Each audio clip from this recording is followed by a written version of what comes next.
Hello everyone, good morning সবাইকে। আপনারা কিরকম আছে? আশা করি আপনারা ভালো আছে, সুস্থ আছে, আমিও ভালো আছে। তো আজকে সকালে আমি স্নান টান করিয়া এখন ঠাকুর পূজা দিমু। এর কারণে ঠাকুরের ঘরের আমি একটু ঝাড়ু দিয়া এখন মুছিয়া আমি পূজা দিমু। তো ফাইনালি আমি ঝাড়ু দিয়া মুছিয়া উচিয়া এখন আমি আমার কাম করতেছি। এদিকে তরতইস, যারা তরতইস রাখে না এটা তো জানি না, আমি তো রাখি। এর কারণে আমি এটারেও মানে ঠাকুরের মন্দিরে রাখি। তো আমি গঙ্গা জল দিয়া এগুলো বালা থেকে চন্দন বাটিয়া স্নান করাইয়া এখানে প্রসাদ দিয়া মানে ঠাকুর পূজা দিয়া ওইয়া মানে শেষ করছে। এইদিকে নারায়ণ, লক্ষ্মী নারায়ণের পূজা দিছে, আপনারা বালা থেকে দেখো।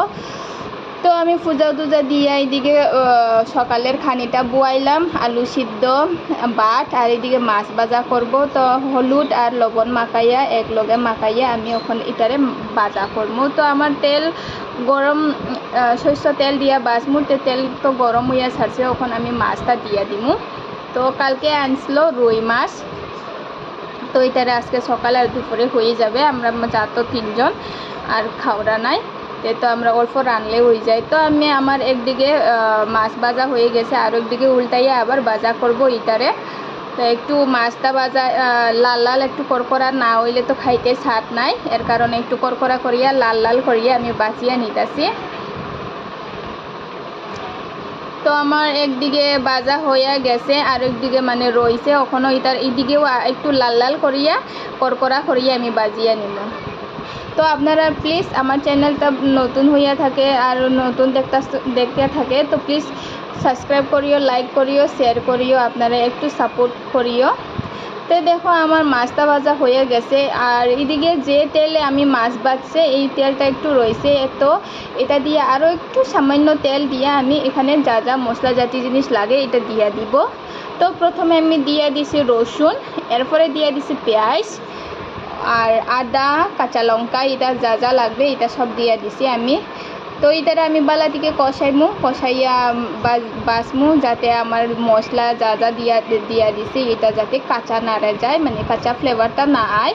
এর কারণে আমি বালা থেকে বাছিয়ে আমি দিমু। প্রথমে আমি মশলা কি দিছে আপনারা দেখিও।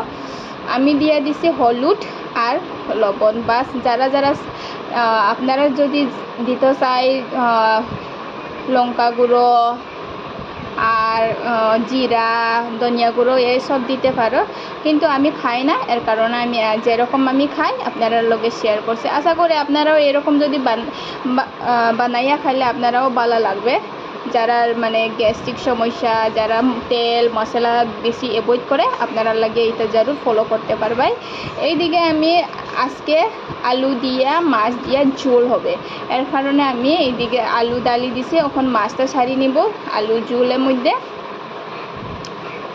তো একটা একটা করিয়ে আমি এইটারে আলু ঝোলের মধ্যে ডালিয়ে দিছি, এখন একটু লাড়াচাড়া করিয়ে নিব। তো বাস হয়ে গেছে, এটারে আমি উতরাইতে দিব। তো দেখো আমার মাছ তরকারিটা উতরাইতেছে, এটারে আমি আরও কিছু সময় লাগিয়ে রানমু। তো দেখো আমার রান্না হয়ে গেছে, আজকে সকাল দুপুর লাগে হয়ে যাবে, দেখলো বালা করিয়া। তো thank you for watching, tata.